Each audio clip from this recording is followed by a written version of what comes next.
자, 오늘은 신념과 두려움, 그 아슬아슬한 경계에 섰던 한 남자의 이야기를 해볼까 합니다. 아주 강렬한 이야기죠. 지금 바로 시작해 볼게요. 여러분 혹시 이런 경험 있으세요? 다른 사람들 시선이 너무 두려워서 내가 진짜 믿는 걸 마음속 깊은 곳에 꽁꽁 숨겨본 경험 말이에요. 아마 많은 분들이 한 번쯤은 비슷한 갈등을 겪어 보셨을 거예요. 상상해 보세요. 공기가 갑자기 얼음장처럼 차가워지는 거예요. 가장 가까운 가족, 심지어 친형제마저도 나를 피하기 시작합니다.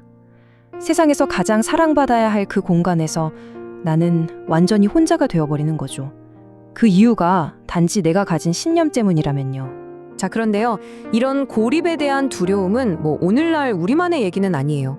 무려 2000년 전으로 거슬러 올라가 봐도 사회 최정점에 서 있던 한 남자가 똑같은 어둠 속에서 번민하고 있었거든요. 그의 이름은 바로 니고데모입니다. 이 니고데모라는 사람, 그냥 평범한 사람이 아니었어요. 당시 이스라엘 사회의 상위 1%, 엘리트, 그러니까 최고 의결 기구인 사네드린의 의원이었습니다. 뭐랄까 권력, 명예, 정말 모든 걸 다 가진 사람이었죠. 그런데 말이죠, 성경을 보면 아주 의미심장한 단서가 하나 나옵니다. 그가 예수님을 찾아온 시간이 바로 밤이었다는 거예요. 왜 하필 모두가 잠든 캄캄한 밤이었을까요? 맞습니다. 그는 잃을 게 너무 많았던 사람이었거든요. 그의 모든 갈등이 바로 이 밤이라는 한 단어에 응축되어 있는 거죠. 자, 그의 마음속 저울을 한번 상상해 보세요. 한쪽에는 그가 평생 쌓아온 모든 것, 사내들인 의원이라는 지위, 사람들의 존경, 막대한 부가 놓여 있어요. 그런데 다른 한쪽에는요, 이 모든 걸 한순간에 잃을 수 있다는 끔찍한 두려움이 떡하니 버티고 있는 거죠. 당시 예수님을 따른다는 건 그냥 비난 좀 받는 수준이 아니라 말 그대로 사회적인 죽음을 의미했으니까요. 이건 거의 햄릿의 죽느냐 사느냐 같은 딜레마 아니었을까요? 인정받는 거짓의 영광스러운 전당에 편안하게 남을 것인가? 아니면 모두가 외면하는 비참한 진리의 길을 걸을 것인가? 편안함이냐 신념이냐? 정말 그것이 문제였던 거죠. 자, 그럼 이렇게 어둠 속에 꽁꽁 감춰뒀던 그의 믿음이 마침내 시험대에 오르는 순간이 찾아옵니다. 과연 무슨 일이 벌어졌을까요? 결정적인 순간이 왔어요. 동료 의원들이 예수를 마음 몰아세우면서 정죄하려고 할 때 니고데모가 드디어 입을 엽니다. 하지만 예수는 죄가 없습니다. 이렇게 외친 게 아니었어요. 아주 소심하게 절차적인 문제만 살짝 짚고 넘어갑니다. 저기 우리 율법에 따르면 일단 당사자 말을 들어보고 나서 판결해야 하는 거 아닙니까? 딱 이 정도였죠. 그러자 돌아온 대답이 정말 섬뜩합니다. 무슨 토론을 하고 그런 게 아니었어요. 그냥 아주 싸늘한 한마디. 당신도 저 갈릴리 출신이요? 이건 질문이 아니죠. 위협입니다. 갈릴리 같은 총구석에서 무슨 선지자가 나온단 말이요? 하면서요. 이 말 속에는 아주 치명적인 경고가 숨어 있었던 거예요. 지금 저 무식하고 이단적인 평민들하고 한패가 되겠다는 거요. 당신도 우리 사이에서 외톨이가 되고 싶어서 이러는 거요? 라는 거죠.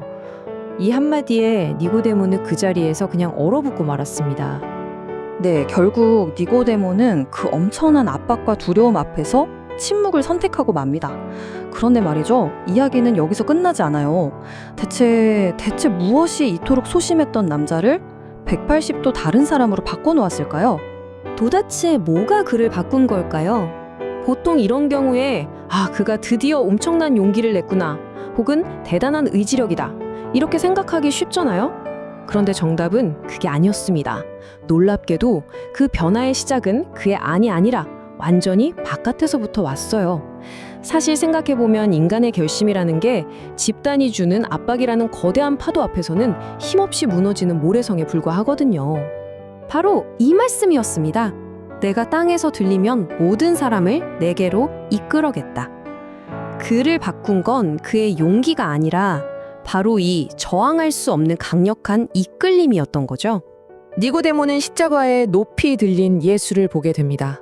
모든 사람에게 철저히 버림받은 이 세상 가장 궁극적인 외톨이의 모습을요. 그리고 바로 그 순간 깨달은 겁니다. 내가 그토록 두려워하고 피하고 싶었던 저 외톨이의 자리를 저분이 대신 지고 있구나 하고요. 그리고 바로 이 엄청난 깨달음이 그를 완전한 어둠 속에서 환한 빛으로 이끌어내는 그야말로 결정적인 전환점이 됩니다. 그의 여정을 한번 따라가 볼까요? 처음엔 두려움에 휩싸여 아무도 모르게 예수를 찾아갔던 밤이 있었죠. 그리고 동료들의 압박에 못 이겨 침묵해야만 했던 갈등의 순간이 있었습니다.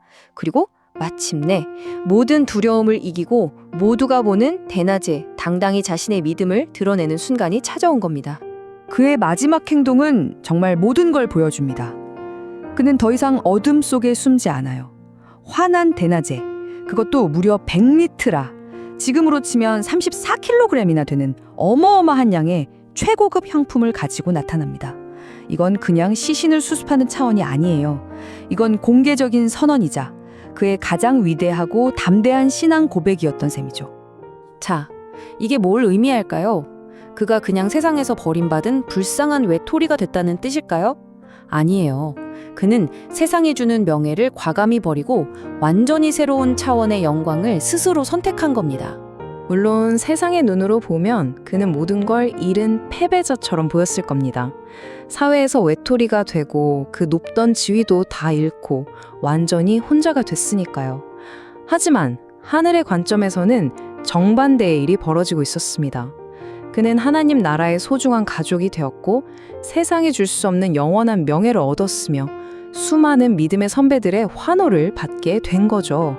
저희가 오늘 이야기의 제목으로 삼은 영광스러운 고립이 바로 이런 겁니다. 내 신념 때문에 세상에서는 버림받고 외톨이가 되는 바로 그 순간, 역설적이게도 하나님의 은혜와 인정, 그 가장 중심에 서게 되는 상태, 이것이 바로 니고데모가 자신의 삶으로 보여준 놀라운 진리였습니다. 자, 이제 이 질문이 고스란히 오늘을 살아가는 우리에게로 돌아옵니다. 여러분의 마음속 믿음을 여전히 어둠 속에 꼭꼭 숨겨두게 만드는 그 두려움은 과연 무엇인가요?